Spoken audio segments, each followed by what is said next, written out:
प्रेरणादायक कहानी। कर्तव्य से बड़ा कोई दानी नहीं। जब भी सत्य और दान की चर्चा होती है तो राजा हरिश्चंद्र का नाम लिया जाना स्वाभाविक है। सच बोलने और दान देने के लिए उनकी मिसाल आज भी दी जाती है। इसलिए भी उन्हें सत्यवादी और दानवीर राजा हरिश्चंद्र कहा जाता है। वो ऐसे दानी थे जो अगर सपने में भी किसी को दान देते हुए देख लेते तो उसे पूरा जरूर करते थे। उन्होंने सत्य के मार्ग पर चलने के लिए अपने राजपाट से लेकर पत्नी तारामती और पुत्र रोहितास का भी त्याग कर दिया। भले ही अपनी सत्यवादी और दानवीरता छवि के कारण राजा हरिश्चंद्र की काफी लोकप्रियता थी, लेकिन उनका पारिवारिक जीवन अत्यंत दुखी रहा।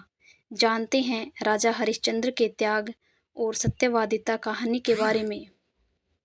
एक बार उन्होंने सपने में महर्षि विश्वामित्र को अपना सारा राज्य दान में देते हुए देखा, लेकिन अगले दिन जब वे सुबह जागे तो सपने को भूल गए थे। महर्षि विश्वामित्र महल में आए और राजा हरिश्चंद्र तो उनका सपना याद दिलाया। इसके बाद राजा ने खुशी खुशी अपना राज्य उन्हें दान में दे दिया, लेकिन दान के बाद दक्षिणा की बारी आई तो वे बोले, पहले ही सब कुछ मैंने दान कर दिया, अब दक्षिणा के लिए धन कहाँ से लाऊं। बहुत विचार करने के बाद राजा हरिश्चंद्र ने खुद को बेचने का फैसला किया और काशी की ओर चल पड़े। इधर रानी तारामती और पुत्र रोहितास को एक व्यक्ति ने खरीद लिया। उधर राजा हरिश्चंद्र को शमशान के एक स्वामी ने खरीद लिया। हरिश्चंद्र की पत्नी उस व्यक्ति के घर पर बर्तन मांजने और चौका चूल्हा का काम करने लगी। वहीं कभी सिंहासन पर बैठने वाले राजा हरिश्चंद्र शमशान का काम करने लगे। एक दिन राजा के पुत्र रोहितास को सांप ने डस लिया, जिससे उसकी मौत हो गई। लेकिन तारामती के पास कफन तक के पैसे नहीं थे। तारामती किसी तरह दुखी मन से पुत्र के शव को गोद में उठाकर शमशान पहुंची, लेकिन शमशान पहुंचते ही हरिश्चंद्र तारामती से शमशान का कर मांगने लगे, क्योंकि शमशान का कर लेना नियम था और वो अपने मालिक की आज्ञा का पालन कर रहे थे। राजा हरिश्चंद्र पत्नी से बोले कि शमशान का कर तो देना ही पड़ेगा। फिर हरिश्चंद्र ने पत्नी से कहा कि यदि तुम्हारे पास कर देने के लिए धन नहीं है तो अपने साड़े का कुछ भाग फाड़ कर दे दो, उसे ही कर के रूप में रख लूँगा। लाचार होकर जैसे ही तारामती ने अपनी साड़ी फाड़ना शुरू किया, उसी समय तेज गर्जन हुआ और विश्वामित्र प्रकट हो गए। विश्वामित्र बोले, हे राजा, तुम धन्य हो। ये सब तुम्हारी परीक्षा हो रही थी, जिसमें तुमने यह सिद्ध कर दिया कि तुम श्रेष्ठ दानवीर, सत्यवादी और धार्मिक हो। इसके बाद पुत्र रोहितास भी जीवित हो उठा और राजा को उसका पूजा राज्य भी लौटा दिया गया। इतना ही नहीं, महर्षि विश्वामित्र ने कहा कि संसार में जब भी धर्म, दान और सत्य की बात की जाएगी तो राजा हरिश्चंद्र का नाम आदर सम्मान के साथ सबसे पहले लिया जाएगा। हरिश्चंद्र का नाम जरूर लिया जाता है।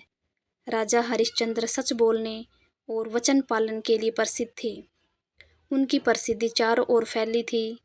ऋषि विश्वामित्र ने राजा हरिश्चंद्र की प्रसिद्धि सुनी। वे स्वयं इसकी परीक्षा लेना चाहते थे। राजा हरिश्चंद्र हर हालत में केवल सत्य का ही साथ देते थे।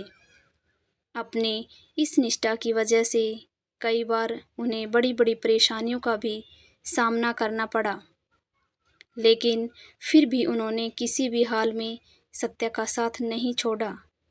वे एक बार जो प्रण ले लेते थे उसे किसी भी कीमत पर पूरा करके ही छोड़ते थे। इनकी पत्नी का नाम तारा था और पुत्र का नाम रोहित। एक बार राजा हरिश्चंद्र ने सपना देखा कि उन्होंने अपना सारा राजपाट महर्षि विश्वामित्र जी को दान में दे दिया है। अगले दिन जब विश्वामित्र उनके महल में आए तो उन्होंने विश्वामित्र को सारा हाल सुनाया और साथ ही अपना राज्य उन्हें सौंप दिया। जाते जाते विश्वामित्र ने राजा हरिश्चंद्र से स्वर्ण मुद्राएं दान में मांगी। विश्वामित्र ने राजा को याद दिलाया कि राजपाट के साथ राज्य का कोष भी वे दान कर चुके हैं और दान की हुई वस्तु को दोबारा दान नहीं किया जाता। तब राजा ने अपनी पत्नी और पुत्र को बेचकर स्वर्ण मुद्राएं हासिल की, लेकिन वो भी पूरी नहीं हो पाई।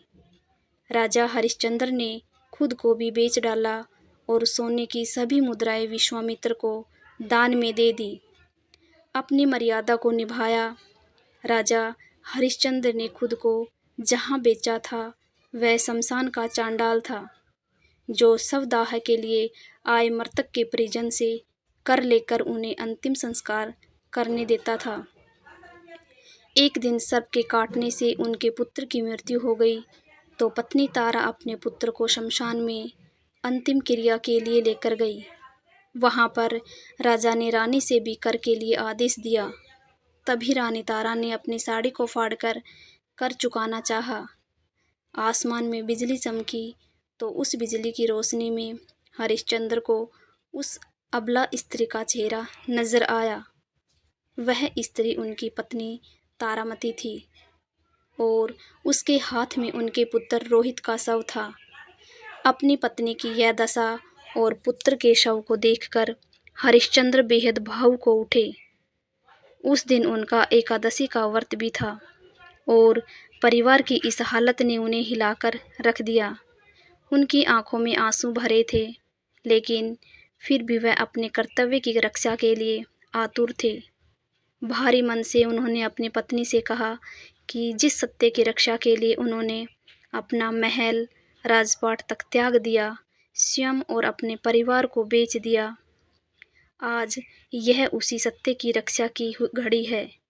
उसी समय आकाशवाणी हुई और स्वयं प्रभु प्रकट हुए और उन्होंने राजा से कहा, हरिश्चंद्र, तुमने सत्य को जीवन में धारण करने का उत्तम आदर्श स्थापित किया है। तुम्हारी कर्तव्यनिष्ठा महान है। तुम इतिहास में अमर रहोगे। हरिश्चंद्र ने कहा, अगर वाकई मेरी कर्तव्यनिष्ठा और सत्य के प्रति समर्पण सही है, तो कृपया इस स्त्री के पुत्र को जीवन दान दीजिए। इतने में ही रोहित जीवित हो उठा। प्रभु की अनुमति से विश्वामित्र जी ने भी राजा हरिश्चंद्र का राजपाट उन्हें वापस लौटा दिया।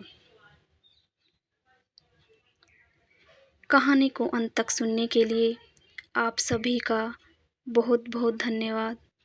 आशा करती हूँ कि आपको ये कहानी पसंद आई होगी। अगर आपको ये कहानी पसंद आई है तो चैनल को सब्सक्राइब करना, वीडियो को लाइक करना और शेयर करना ना भूलें।